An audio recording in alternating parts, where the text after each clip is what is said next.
aceptamos toda una serie de convenciones y aceptamos como normales, como naturales, una serie de cosas que son extremadamente misteriosas, enigmáticas y que no tienen resolución posible.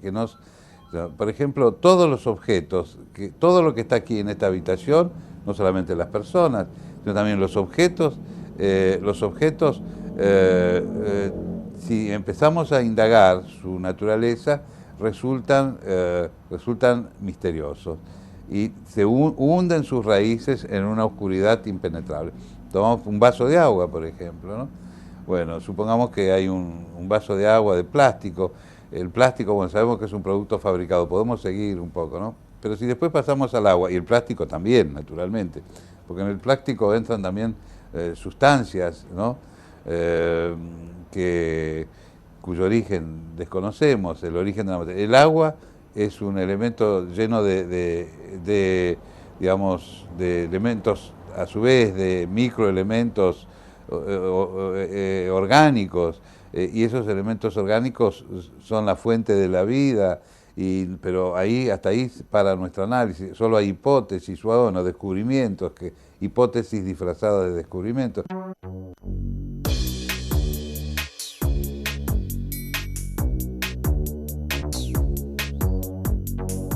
Durante la cena, el mueblero se puso a observar a su mujer. Por primera vez después de 30 años le venía a la cabeza la idea de que también ella debía guardar algo oculto, algo tan propio y tan profundamente hundido que aunque ella misma lo quisiese, ni siquiera la tortura podría hacérselo confesar. El mueblero sintió una especie de vértigo. No era el miedo banal a ser traicionado o estafado lo que le hacía dar vueltas en la cabeza como un vino que sube, sino la certidumbre de que justo cuando estaba en el umbral de la vejez, iba tal vez a verse obligado a modificar las nociones más elementales que constituían su vida.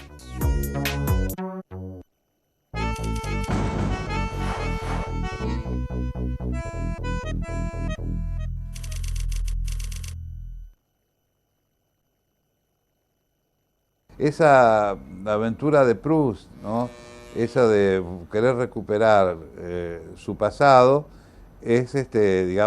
puso en funcionamiento un mecanismo a través de la memoria voluntaria y de la memoria involuntaria, que era la que él buscaba para que se produzcan esas grandes epifanías, ¿no?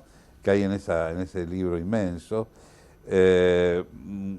Es eso, uno tiene la impresión en un determinado momento que se abrieron unas compuertas, ¿no? En la cabeza de Proust, en la memoria, porque él empezó la recherche en busca del tiempo perdido, lo empezó como artículo. Después se le ocurrió que se podía hacer un cuento.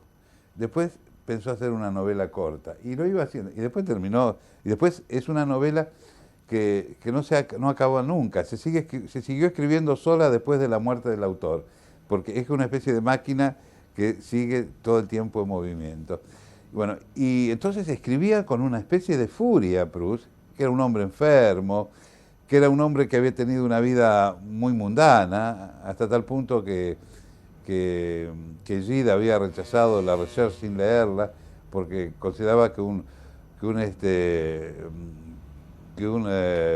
niño bien tan mundano no podía escribir nada serio, y después, en todo caso, es el argumento que dio más tarde, y entonces de pronto se transformó en una especie de mártir Proust, en el mártir de su propia escritura, de su propia obra, de su propio pasado, que lo arrastró a un trabajo de escritura,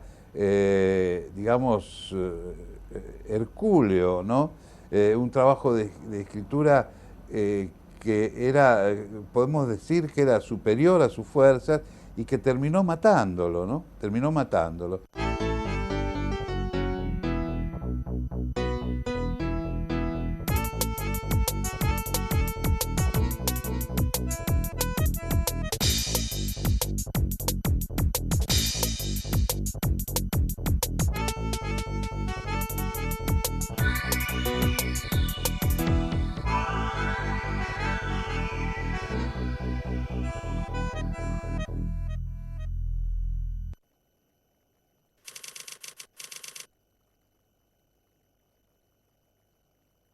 hay escritores que, que son muy puntuales en su cultura, es decir, son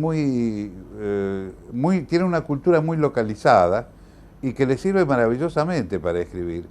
Yo no sé cuál es la cultura de Onetti. Yo sé que Onetti era un hombre que leía mucho, pero al final de su vida leía novelas policiales. Yo creo que hay escritores que ocultan un poco su cultura. No, Onetti sería uno de ellos, que siempre se hacía el arrabalero. Dice, ¿qué le ven al coso ese a Henry James? Le dijo una vez a Borges. ¿Y ustedes qué le ven al coso eso a Henry James? Al coso ese, Henry James. Era una forma. Onetti leía corrientemente inglés.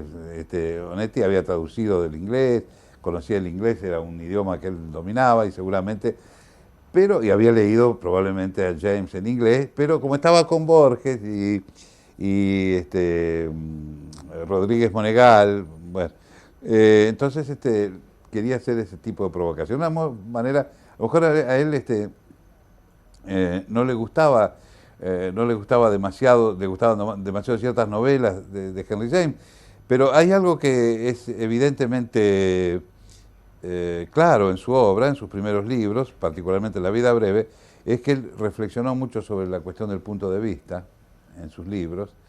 Lo notamos en La vida breve, lo notamos en El astillero, en Los adioses, y lo notamos en algunos cuentos, como por ejemplo ese cuento maravilloso que se llama La cara de las desgracias, que escribió dos veces, uno en segunda persona, en tercera persona y otro en primera persona. También escribió un cuento en segunda persona, que es el cuento Bienvenido Bob, que está escrito en segunda persona, es decir, es un cuento que se dirige a un personaje todo el tiempo en segunda persona. Bueno, ese trabajo con el punto de vista que hace Onetti en sus mejores relatos, evidencia una reflexión sobre el punto de vista en la narrativa. Y ninguna novelista del valor de Onetti que pueda haber hecho una reflexión puede ignorar el aporte de Henry James digamos, las técnicas del punto de vista narrativo. Eso lo sabía. Por eso cuando él dice, ¿qué le ven ustedes al coso ese?, en realidad está ocultando un poco sus influencias, pero yo estoy seguro de que hay textos de James que le tienen que haber gustado mucho, como por ejemplo Otra vuelta de tuerca, ¿no?, que es un texto, digamos, bastante límpido, todas las historias, o Daisy Miller, bueno, yo creo que era una pose de Onetti, ¿no? Y en el caso de Rulfo, que también, digamos, pasaba desdeñosamente una mano sobre la cuestión de la cultura de un escritor, vemos que su novela, Pedro Páramo, es el producto de una reflexión sobre las formas narrativas, un producto evidente en el cual se ve una reflexión muy intensa sobre las formas narrativas, en el momento en que él comienza a escribir sobre lo que había pasado en la novela, porque ha habido novelas parecidas en México, magníficas también, los de abajo de Mariano Azuela, pero con temas semejantes, parecidos, pero eran una novela lineal que estaba escrita en una óptica que era la de su tiempo, pero ese libro de Rulfo totalmente, digamos, que está como hecho pedazos, ¿no?, deliberadamente, esa especie de rompecabezas, ¿no? Eso solo puede haberlo escrito alguien que reflexionó mucho sobre la forma narrativa y leyendo. Podemos, por lo tanto, afirmar que la verdad no es necesariamente lo contrario de la ficción, y que cuando optamos por la práctica de la ficción, no lo hacemos con el propósito turbio de tergiversar la verdad. En cuanto a la dependencia jerárquica entre verdad y ficción, según la cual la primera poseería una positividad mayor que la segunda, es desde luego, en el plano que nos interesa, una mera fantasía moral. Aún con la mejor buena voluntad, aceptando esa jerarquía y atribuyendo a la verdad el campo de la realidad objetiva y a la ficción la dudosa expresión de lo subjetivo, persistirá siempre el problema principal, es decir, la indeterminación de que sufren no la ficción subjetiva relegada al terreno de lo inútil y caprichoso, sino la supuesta verdad objetiva y los géneros que pretenden representarla.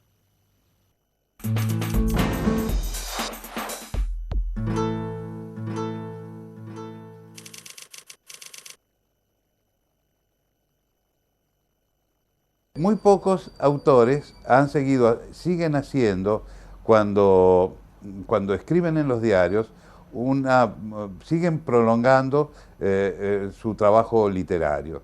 Yo creo que estoy escribiendo desde hace algunos años en varios diarios, La Folia de Sao Paulo, El País de Montevideo y La Nación.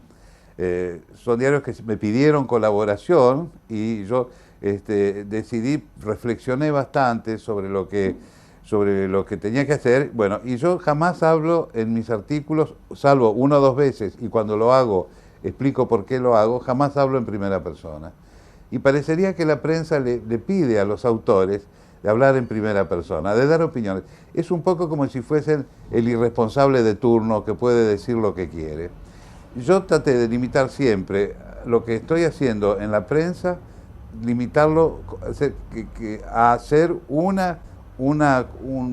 digamos, una versión diferente de mi trabajo literario, una manera diferente de encarar mi trabajo literario y encararlo como un escritor y no como un periodista. Yo he sido periodista, trabajé 3 años en un diario, y cuando yo escribía mis artículos periodísticos, nunca hacía literatura. Yo hice noticias de policía, tribunales, universitarias, anduve por todas las secciones del diario.